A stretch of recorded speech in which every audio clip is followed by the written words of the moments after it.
السلام علیکم ورحمۃ اللہ۔ میں ہوں مشتاق چودھری اور آج کا ہمارا ٹاپک ہے واٹ از لا، قانون کیا ہے۔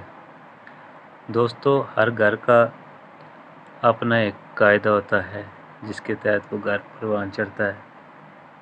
ہر معاشرے کے اپنے مخصوص قوانین ہوتے ہیں جس کے تحت وہ معاشرہ اپنے طے کردہ قوانین کی حدود کے اندر رہتے ہوئے آگے بڑھتا ہے۔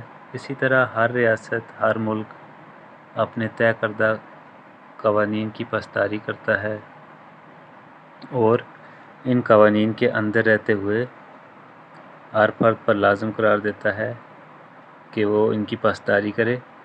تو سب سے پہلے جان لیتے ہیں قانون ہے کیا، اور اس کی ہم تعریفیں دیکھیں گے۔ مختلف ماہرین قوانین جو ہیں انہوں نے اپنے اپنے انداز میں جو تعریفیں کی ہیں وہ دیکھیں گے اور ہم جانیں گے قانون کیا ہوتا ہے۔ دوستو، اگر ہم قانون کے بارے میں، اس کی ابتدا کے بارے میں جاننا چاہیں اور اگر ہم سوچیں ایک منٹ کے لیے، اگر آپ ذہن میں لائیں گے کہ جو لفظ ہے قانون، یہ لفظ آپ کے ذہن میں آتے ہی آپ سوچیں گے قانون کے ضابطوں نے انصاف کی اقدار کو پروان چڑھانے میں اہم کردار ادا کیا ہے۔ قانون کے ارتقاء کا جائزہ لینے کے بعد معلوم ہوتا ہے کہ قانون کے ضابطے اس وقت ہی وجود میں آ گئے تھے جب معاشرہ منظم ہو کر ریاست کی شکل میں نمودار ہوا، کیونکہ قانون کا نفاذ اور امن و امان کو برقرار رکھنا ریاست کی ذمہ داری ہے۔ تو قانون کی تعریف دیکھ لیتے ہیں۔ لفظ قانون یونانی لفظ قانون KANAN سے مشتق ہے۔ عربی میں اس کا مادہ قانن قرار دے کر اسے قانون لفظ بنایا گیا۔ اسی طرح جو لفظ لا ہے، یہ ایک قدیم جرمن لفظ لاگ سے نکلا ہے، LAG، جس کے معنی ہیں قائم یا ہموار، اور انگریزی میں عام طور پر اس لفظ کو ایک قاعدہ یا کلیہ کے طور پر استعمال کیا جاتا ہے جو کہ یکساں ہو اور جس پر عمل کیا جاتا ہو۔ آئیے دیکھ لیتے ہیں مختلف ماہرین قانون کس انداز سے قانون کی تعریف کرتے ہیں۔ جان آسٹن کے مطابق وہ قاعدہ اور ضابطہ جو ایک صاحب امر ذہین آدمی اپنے ماتحت ذہین آدمی کے لیے وضع کرے اسے قانون کہتے ہیں۔ پروفیسر ولسن کے مطابق قانون ہمارے مسلمہ افکار اور عادات کا وہ حصہ ہے جو یکساں قاعدوں کی حکومت میں تقسیم کیا گیا ہو اور جس سے حکومت کی طاقت اور اقتدار اعلیٰ کی حمایت حاصل ہو۔ سالمنڈ کے مطابق، سالمنڈ ایک مغربی مفکر قانون تھا اور اس کے مطابق قانون ان اصول و قواعد کے مجموعے کا نام ہے جو ریاست یا مملکت اپنی حکومت میں عدل و انصاف قائم رکھنے کی خاطر منظور کرتی ہے اور نافذ کرتی ہے۔ بالفاظ دیگر، قانون ان اصول و قواعد پر مشتمل ہوتا ہے جو عدالت ہائے انصاف کے نزدیک مسلمہ ہوں اور جن پر عدالتیں عامل ہوں۔ ایک اور ماہر قانون وشنکی، جو کہ روسی ماہر قانون تھے، ان کے مطابق قانون ایک قوم کے رسوم و رواج اور اطوار کے متعلق قاعدوں کے مجموعے کا نام ہے۔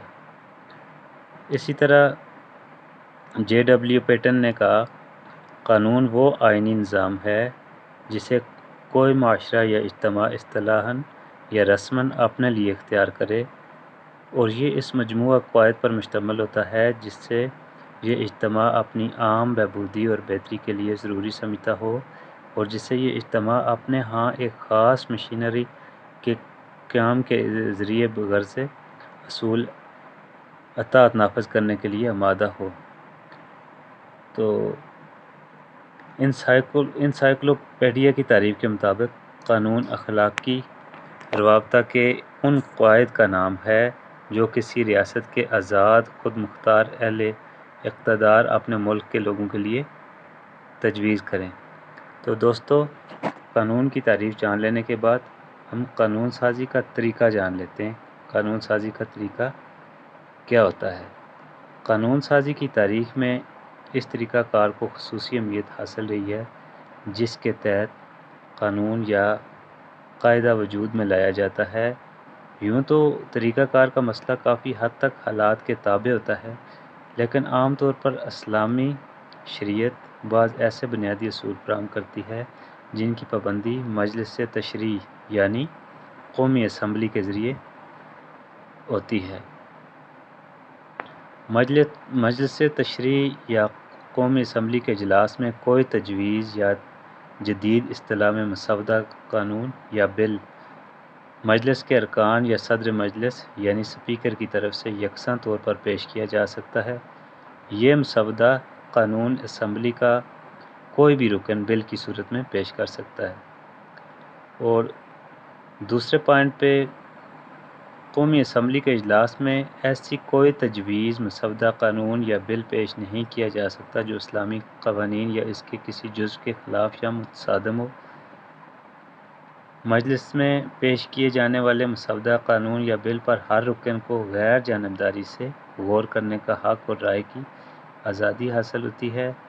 مجلس قانون ساز کے اجلاس میں اگر کوئی مسودہ قانون پیش ہو جس کے تحت بعض افراد کو شخصی جائیداد سے محروم کیا جا رہا ہو تو اسے قانونی شکل دینے سے پہلے استصواب رائے کرایا جاتا ہے۔ ایسے تمام امور جن کے سلسلے میں اسلامی شریعت نے ہر شخص کو عمل و اعتقاد کی آزادی دی ہے، ان سے متعلق مجلس قانون ساز قانون وضع نہیں کر سکتی۔ اسی طرح مسودہ بل پر بحث کے دوران شرعی احکامات اور مصلحت دونوں پر غور کیا جائے گا، لیکن شرعی احکامات کے سلسلے میں ملک کے جید علماء دین کی آراء کو ترجیح دی جائے گی۔ مجلس مسودہ قانون کے مختلف پہلوؤں کا جائزہ لینے کے بعد مخصوص کمیٹی کا تقرر کر سکتی ہے۔ قانون ساز اسمبلی کے کسی مسودہ قانون کی منظوری کا مفہوم یہ ہے کہ اس کے تمام پہلوؤں کا جائزہ لینے کے بعد کثرت رائے سے اسے منظور کر دیا جاتا ہے۔ اس منظوری کے بعد مزید غور و فکر کے لیے مسودہ قانون سینٹ میں بھیج دیا جاتا ہے۔ سینٹ کی منظوری کے بعد وہ اس وقت تک قانون نہیں بن سکتا جب تک صدر مملکت اس کی منظوری نہ دے۔ تو دوستو، اگلی ویڈیو میں ہم پڑھیں گے آئین کیا ہوتا ہے، آئین کا ماخذ کیا ہے۔ تو چینل کو لائک اور سبسکرائب کیجیے تاکہ آنے والی ویڈیوز تک رسائی حاصل ہو۔ اپنا خیال رکھیے گا۔ اللہ حافظ۔